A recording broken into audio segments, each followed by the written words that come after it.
العلم هو النور الهادي والمفتاح لكل الخير من يرد الله به خيرا.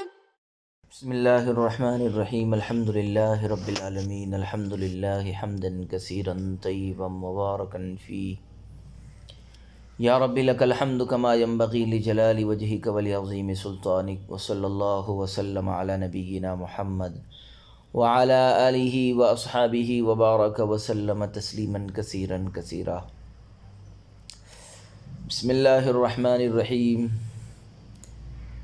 زکوٰۃ سے متعلق جدید مسائل آپ حضرات کی خدمت میں پیش کیے جا رہے ہیں. عزیز طلبہ کرام، سامان تجارت پر زکوٰۃ واجب ہونے کے دلائل. سامان تجارت پر زکوٰۃ واجب ہونے کے کیا دلائل ہے؟ کیونکہ کچھ علماء کرام سامان تجارت پر زکوٰۃ واجب ہونے کے قائل نہیں ہیں.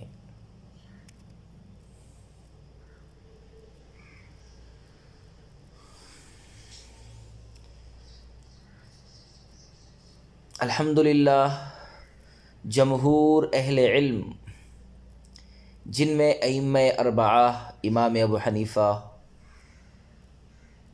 امام مالک، امام شافعی اور امام احمد ابن حنبل رحمہم اللہ تعالی شامل ہیں، یہ سب کے سب سامان تجارت پر زکوٰۃ واجب ہونے کے قائل ہیں. ان حضرات نے اس بارے میں کتاب و سنت اور اقوال صحابہ سے متعدد دلائل دیے ہیں، جن میں سے چند یہ ہے. فرمان باری تعالی یا ایھا الذین آمنوا انفقوا من طیبات ما کسبتم ومما اخرجنا لکم من الارض. اے ایمان والو، تم اپنی تجارت ما کسبتم، اور جو ہم نے تمہارے لیے زمین سے پیدا کیا ہے اس میں سے خرچ کرو. حضرت مجاہد رحمہ اللہ تعالی اس آیت کی تفسیر میں کہتے ہیں، یہ آیت مال تجارت کے بارے میں نازل ہوئی ہے. سمرہ ابن جندب رضی اللہ عنہ کہتے ہیں کہ رسول اللہ صلی اللہ علیہ وسلم ہمیں ان چیزوں کی زکوٰۃ ادا کرنے کا حکم دیا کرتے تھے جو ہم تجارت کے لیے تیار کرتے تھے.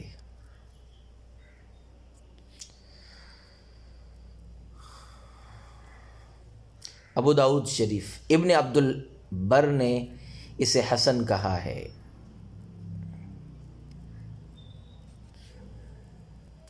دار قطنی اور حاکم نے ابو ذر رضی اللہ عنہ سے روایت کیا ہے کہ میں نے رسول اللہ صلی اللہ علیہ وسلم سے روایت کیا ہے کہ آپ صلی اللہ علیہ وسلم فرما رہے تھے، اونٹوں میں زکوٰۃ ہے، بکریوں میں زکوٰۃ ہے، گائے میں زکوٰۃ ہے اور کپڑے میں بھی زکوٰۃ ہے.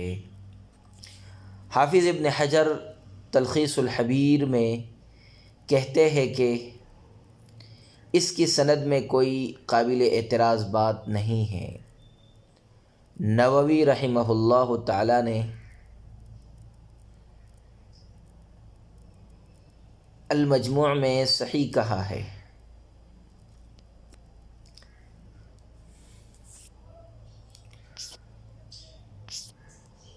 حافظ ابن حجر رحمہ اللہ تعالی کہتے ہیں کہ اس کی سند میں کوئی قابل اعتراض بات نہیں ہے. امام نووی رحمۃ اللہ علیہ نے اسے المجموع میں صحیح کہا ہے. حدیث میں مذکور البز کپڑے کو یا اس کی کسی خاص قسم کو کہتے ہیں. اس کو پڑھنے کے لیے با پر زبر اور آخر میں زا ہے. دار قطنی اور بیہقی نے اس کا اعراب یہی بتلایا ہے اور اس حدیث کو حاکم نے صحیح کہا ہے. چنانچہ اس حدیث میں سامان تجارت پر زکوٰۃ لاگو ہونے کی دلیل ہے، کیونکہ عام کپڑوں میں اس وقت تک زکوٰۃ نہیں ہوتی جب تک وہ تجارت کے لیے نہ ہو. اس لیے اس حدیث کا مفہوم یہی ہوگا کہ یہاں کپڑوں میں زکوٰۃ سے مراد تجارت کی غرض سے لیے جانے والے کپڑے ہیں.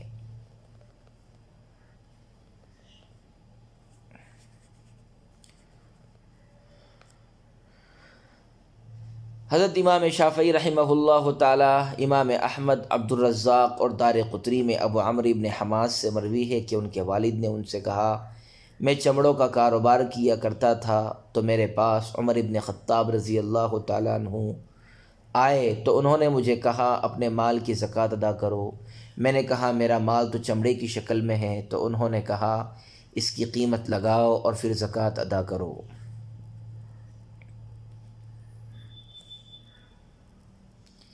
ایک اور اثر اس کی تائید کرتا ہے۔ عبد الرحمن ابن عبد قاری کہتے ہیں کہ میں عمر ابن خطاب کے عہد میں بیت المال کا ذمہ دار تھا، چنانچہ جس وقت زکوٰۃ ادا کی جاتی تو تاجروں کے مؤجل اور معجل سارے تجارتی مال کا حساب لگاتے اور پھر پورے مال میں سے زکوٰۃ وصول کرتے۔ اس اثر کو ابن حزم نے المحلہ میں صحیح کہا ہے۔ بیہقی میں ابن عمر رضی اللہ عنہما سے مروی ہے کہ وہ کہتے ہیں سامان میں ایسے وقت زکوٰۃ ہوگی جب اسے تجارت کی غرض سے رکھا جائے۔ اس اثر کو بھی ابن حزم نے اور امام نووی نے صحیح قرار دیا ہے۔ یہ تمام دلائل مجموعی طور پر تجارتی سامان پر زکوٰۃ لاگو ہونے پر دلالت کرتے ہیں، اگرچہ ان تمام دلائل کو انفرادی طور پر نکتہ چینی کا سامنا ہو سکتا ہے، لیکن یہ تمام دلائل جمع ہو کر اس موقف کو قوت بخشتے ہیں۔ یہی وجہ ہے کہ جمہور اہل علم تجارتی سامان میں زکوٰۃ لاگو ہونے کے قائل ہے اور زکوٰۃ واجب نہ ہونے کا موقف شاذ تصور کیا جاتا ہے۔ بلکہ ابن المنذر رحمہ اللہ تعالیٰ نے تجارتی سامان پر زکوٰۃ واجب ہونے کے متعلق اجماع بھی نقل کیا ہے، اور اہل ظاہر جو کہ تجارتی سامان پر زکوٰۃ واجب نہ ہونے کے قائل ہے، ان کے موقف کو شاذ اور خارج از اجماع قرار دیا ہے۔ شیخ الاسلام علامہ ابن تیمیہ رحمہ اللہ تعالیٰ کہتے ہیں ائمہ اربعہ اور ساری امت ما سوائے چند موقف والے افراد اس بات پر متفق ہیں کہ سامان تجارت پر زکوٰۃ واجب ہے، چاہے تاجر مقیم ہو یا مسافر، یا اشیاء فروخت سستی خرید کر ذخیرہ کرے اور فروخت کرنے کے لیے قیمت بڑھنے کا انتظار کر رہا ہو، یا دکاندار ہو۔ اسی طرح تجارت چاہے نئے کپڑوں کی ہو یا پرانے کی، کھانے پینے کا سامان فروخت کرے یا پھل فروٹ یا چمڑا وغیرہ، یا مٹی سے بنے برتن وغیرہ فروخت کرے، یا غلاموں کی خرید و فروخت کا کاروبار ہو، یا گھوڑے، خچر، گدھے یا چارہ کھانے والی بکریاں وغیرہ فروخت کرے، سب پر زکوٰۃ لاگو ہوگی، اس لیے کہ شہروں میں رہنے والے افراد عام طور پر سامان تجارت کے مالک ہوتے ہیں، اور دیہاتوں میں رہنے والے افراد عام طور پر جانوروں کے مالک ہوتے ہیں، تو سب پر معتبر شرائط کی موجودگی میں زکوٰۃ واجب ہوگی۔ واللہ اعلم بالصواب۔ دین کی قسمیں۔ قرض یعنی دین یعنی قرض کی 3 قسمیں ہیں: دین قوی، دین متوسط، دین ضعیف۔ ان 3 قسم کے دیون قرضوں کے وصول ہونے پر زکوٰۃ کی ادائیگی کا طریقہ اور حکم قدرے مختلف ہے۔ ذیل میں اجمالاً دین کی تینوں قسموں پر روشنی ڈالی جا رہی ہے، آپ سماعت فرمائیے۔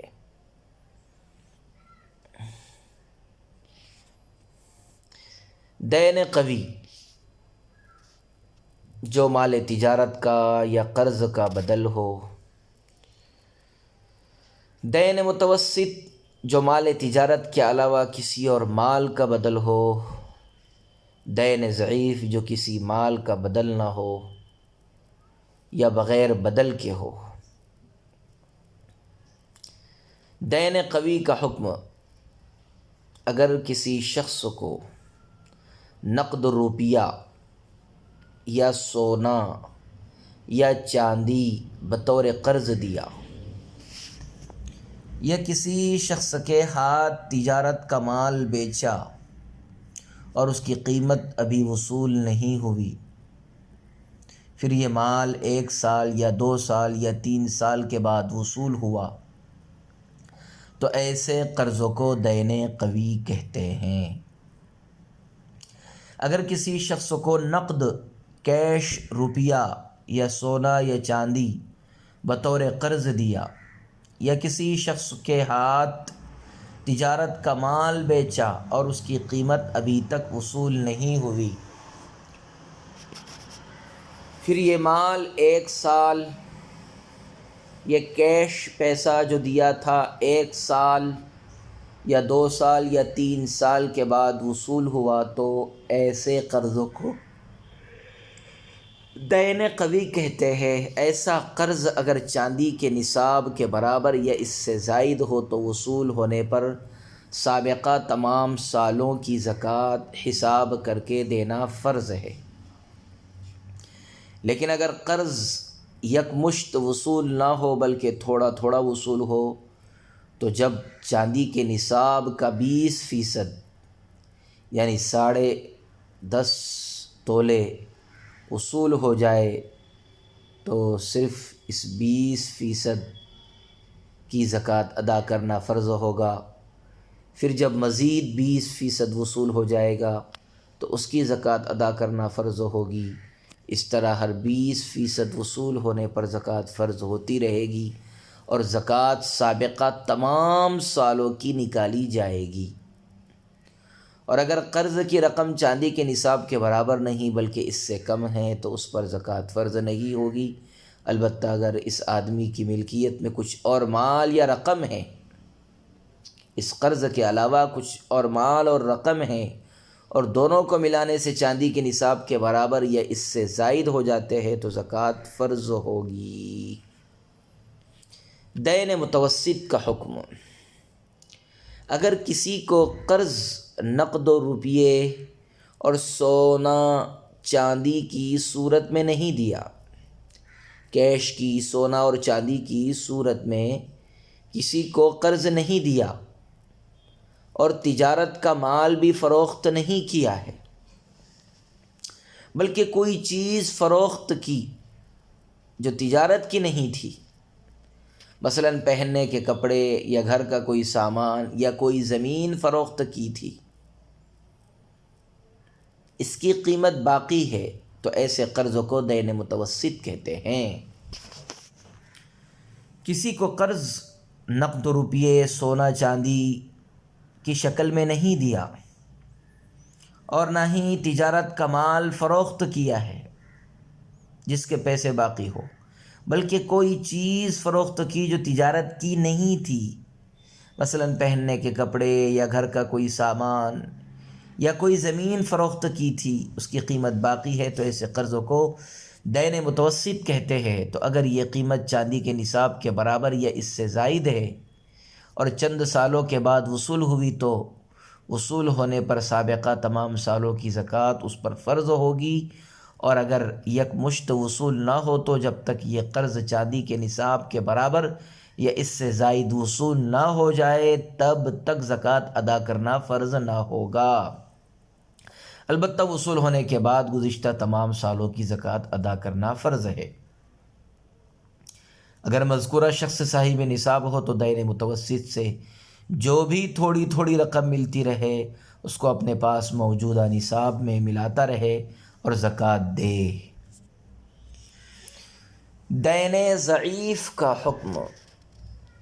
کسی شخص کو نہ نقد روپیہ قرض دیا، نہ سونا چاندی فروخت کی اور نہ ہی کوئی اور چیز فروخت کی، بلکہ کسی اور سبب سے یہ قرض دوسرے کے ذمے ہو گیا، مثلاً شوہر کے ذمے اپنی بیوی کا حق مہر ادا کرنا باقی ہو تو بیوی کا قرض شوہر کے ذمے ہے، اور یہ قرض نہ کیش دے کر ہوا ہے، نہ سونا چاندی کی صورت میں ہوا ہے، نہ کسی چیز کو فروخت کر کے ہوا ہے، بلکہ حق مہر کے طور پر بیوی کا قرض شوہر کے ذمے ہوا، یا بیوی کے ذمے شوہر کا بدل خلا ادا کرنا باقی ہو، یا کسی کے ذمے دیت ادا کرنا باقی ہو، یا کسی مالک کے ذمے اپنے ملازم کی تنخواہ دینا باقی ہو، تو ایسے قرضوں کو دین ضعیف کہتے ہیں۔ ایسے قرضوں پر زکوٰۃ کی ادائیگی کا حکم یہ ہے کہ ان اموال کی زکوٰۃ کا حساب وصول ہونے کے دن سے ہوگا۔ ایسے قرضوں پر زکوٰۃ کی ادائیگی کا حکم یہ ہے کہ ان اموال کی زکوٰۃ کا حساب وصول ہونے کے دن سے ہوگا۔ اس شخص پر سابقہ سالوں کی زکوٰۃ فرض نہیں ہوگی۔ وصول ہونے کے بعد اگر یہ پہلے سے صاحب نصاب ہو تو اس نصاب کے ساتھ اس مال کو ملا کے زکوٰۃ ادا کرے گا، ورنہ وصول ہو جانے کے بعد اس مال پر سال گزرنے کے بعد زکوٰۃ ادا کرے گا۔ اور جو ادھار خود لیا ہوا ہے اس کی دو قسمیں ہیں، ایک یہ کہ فوراً سارے کا سارا ادا کرنا لازم ہے تو اس کو نصاب سے منہا کیا جائے گا۔ دوسری قسم یہ ہے کہ یکمشت اس کل رقم کی ادائیگی لازم نہیں بلکہ قسطوں میں ادا کرنا ہے، تو صرف اس مہینے کی قسط نصاب سے منہا کی جائے گی، تو صرف اس مہینے کی قسط نصاب سے منہا کی جائے گی۔ اس کے علاوہ قرض اگر تجارت کے لیے لیا ہے تو اس کی بھی دو صورتیں ہیں، ایک یہ کہ کسی عمارت، بلڈنگ یا مشینری وغیرہ کے لیے لیا ہو تو اسے نصاب سے منہا نہیں کیا جائے گا، اور اگر محض تجارت کے لیے لیا ہے تو اسے نصاب سے منہا کیا جائے گا۔ اگر کوئی پلاٹ انسٹالمنٹ قسطوں پر لیا ہوا ہے اور ابھی اس کی قسطیں ختم نہ ہوئی ہو اور قبضہ بھی نہ ملا ہو تو کیا اس صورت میں اس پلاٹ پر زکوٰۃ دینی پڑے گی؟ عزیز طلبہ کرام، اگر کوئی پلاٹ انسٹالمنٹ قسطوں پر لیا ہوا ہے اور ابھی اس کی قسطیں ختم نہ ہوئی ہو اور قبضہ بھی نہ ملا ہو تو کیا اس صورت میں اس پلاٹ پر زکوٰۃ دینی پڑے گی؟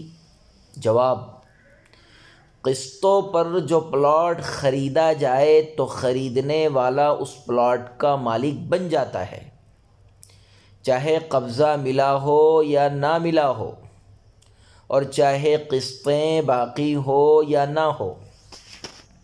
لہذا اگر مذکورہ پلاٹ تجارت بیچ کر نفع کمانے کی نیت سے قسطوں پر لیا ہے تو اس پر زکوٰۃ واجب ہوگی، یعنی اس کی موجودہ قیمت فروخت کا، قیمت خرید نہیں، قیمت فروخت، جس قیمت پر یہ پلاٹ فروخت کیا جائے گا اس کا 2.5% بطور زکوٰۃ ادا کرنا لازم ہوگا۔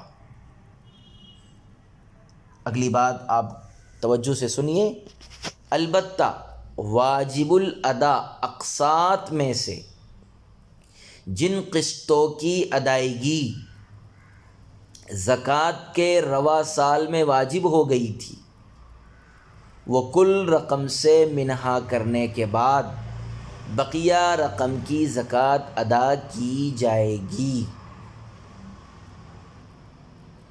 البتہ واجب الادا اقساط میں سے جن قسطوں کی ادائیگی زکوٰۃ کے رواں سال میں واجب ہو گئی تھی وہ کل رقم سے منہا کرنے کے بعد بقیہ رقم کی زکوٰۃ ادا کی جائے گی۔ مثلا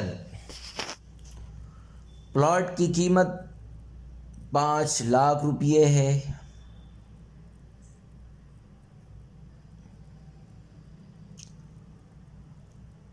آدھی قسطیں ادا کی جا چکی ہے اور آدھی قسطیں آئندہ ادا کی جائے گی۔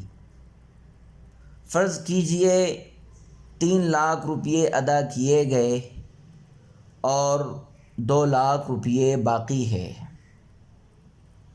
ہر مہینے 10,000 روپے دینا ہوتے ہیں تو تقریباً ایک سال میں 1,20,000 روپے دینا ہوں گے۔ تو فرماتے ہیں واجب الادا اقساط میں سے جن قسطوں کی 2 سال کی قسطیں باقی ہے واجب الادا اقساط میں سے جن قسطوں کی ادائیگی زکوٰۃ کے رواں سال میں واجب ہو گئی تھی، 2021 میں زکوٰۃ ادا کرنا ہے، اس سال بھر کی جو واجب الادا اقساط ہے جن کی ادائیگی اس سال کرنا ہے، مطلب 1,20,000 روپیے، وہ کل رقم سے منہا کرنے کے بعد بقیہ رقم کی زکوٰۃ ادا کی جائے گی۔ مطلب 5 لاکھ روپیے میں سے 1,20,000 روپیے منہا کر کے بقیہ 3,80,000 روپیے کی زکوٰۃ ادا کی جائے گی۔ لیکن اگر مذکورہ پلاٹ تجارت کی نیت سے نہیں خریدا تو اس پر زکوٰۃ واجب نہیں ہوگی۔ دوبارہ سن لیجئے، قسطوں پر جو پلاٹ خریدا جائے تو خریدنے والا اس پلاٹ کا مالک بن جاتا ہے، چاہے قبضہ ملا ہو یا نہ ملا ہو، اور چاہے قسطیں باقی ہو یا نہ ہو۔ لہذا اگر مذکورہ پلاٹ تجارت بیچ کر نفع کمانے کی نیت سے قسطوں پر لیا ہے تو اس پر زکوٰۃ واجب ہوگی، یعنی اس کی موجودہ قیمت فروخت کا 2.5% 40واں حصہ بطور زکوٰۃ ادا کرنا لازم ہوگا۔ البتہ واجب الادا اقساط میں سے جن قسطوں کی ادائیگی زکوٰۃ کے رواں سال جاری سال میں واجب ہو گئی تھی، یعنی اس سال کی قسطوں کو جو ادا کرنا ضروری ہے، جو واجب ہو گئی تھی، وہ کل رقم سے منہا کرنے کے بعد بقیہ رقم کی زکوٰۃ ادا کی جائے گی۔ لیکن اگر مذکورہ پلاٹ تجارت کی نیت سے نہیں خریدا تو اس پر زکوٰۃ واجب نہیں ہوگی۔ حوائج اصلیہ میں کون سی چیزیں داخل ہیں؟ وجوب زکوٰۃ کے لیے ایک بنیادی شرط یہ ہے کہ آدمی کے پاس جو مال ہے وہ اس کی حاجت اصلیہ سے زائد ہو، اور حوائج اصلیہ میں درج ذیل امور معتبر ہے۔ اپنے اور اپنے اہل و عیال نیز زیر کفالت رشتہ داروں سے متعلق روزمرہ کے اخراجات، رہائشی مکان، کپڑے، سواری، آلات صنعت و حرفت، مشین اور دیگر وسائل رزق جن کے ذریعے کوئی شخص اپنی روزی کماتا ہے۔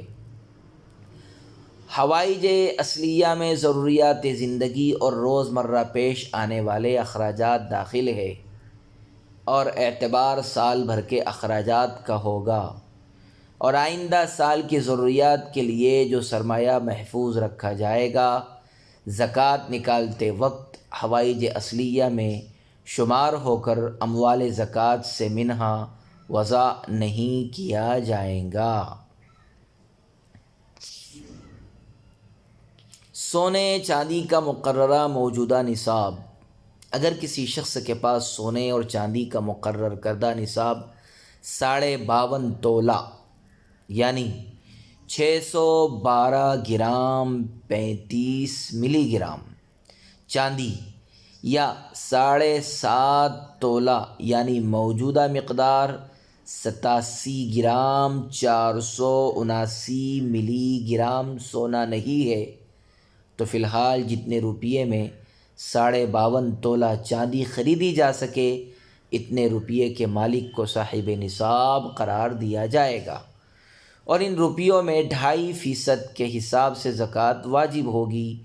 اور اگر کسی کے پاس سونا اور چاندی ہو مگر دونوں نصاب کو نہ پہنچتے ہو، تو اگر دونوں کی مجموعی قیمت چاندی کے نصاب کی قیمت کے بقدر ہو جائے تب بھی 2.5% کے حساب سے زکوٰۃ واجب ہوگی۔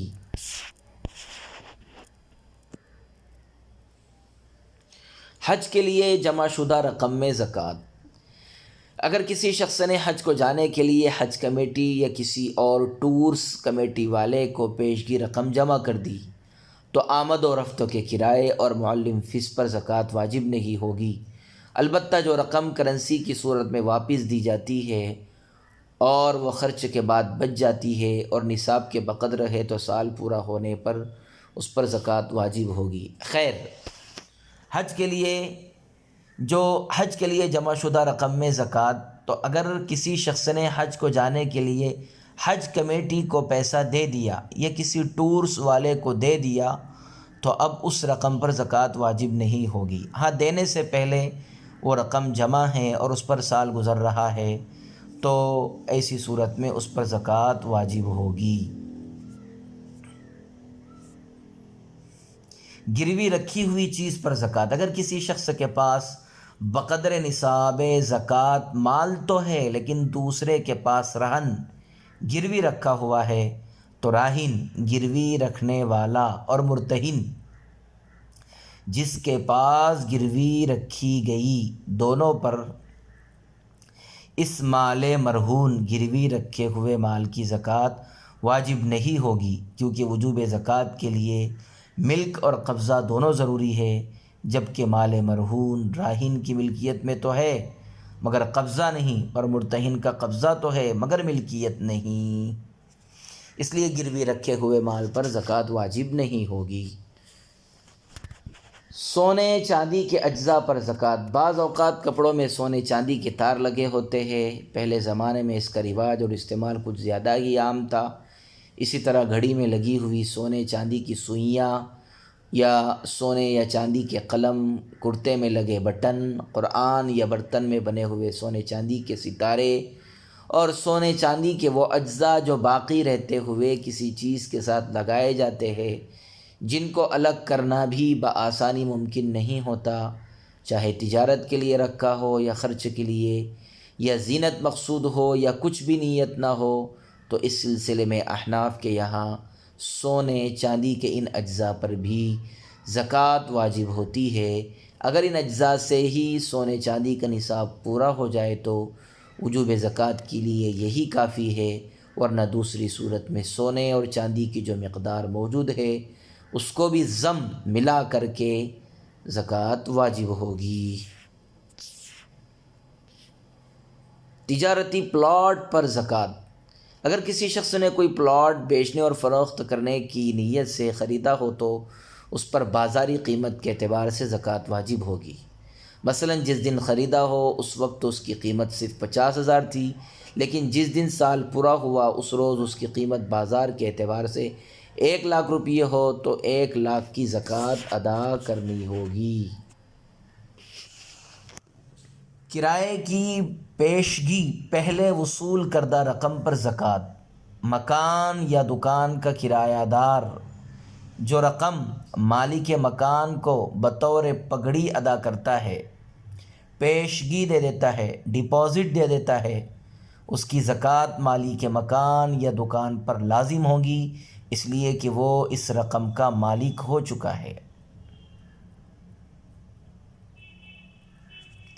بیسی کی رقم پر زکوٰۃ، چند لوگوں نے آپس میں مل کر بیسی لگائی، مثلا 10 لوگوں نے 2,000 روپیے بیسی میں لگائے، پھر قرعہ اندازی کے ذریعے یہ رقم کسی ایک شخص کے پاس جمع کی گئی تو اس پر صرف 2,000 ہی کی زکوٰۃ واجب ہوگی جو اس کی ذاتی ملک ہے، بقیہ 18,000 کی حیثیت قرض کی ہے جس پر زکوٰۃ واجب نہیں ہوگی۔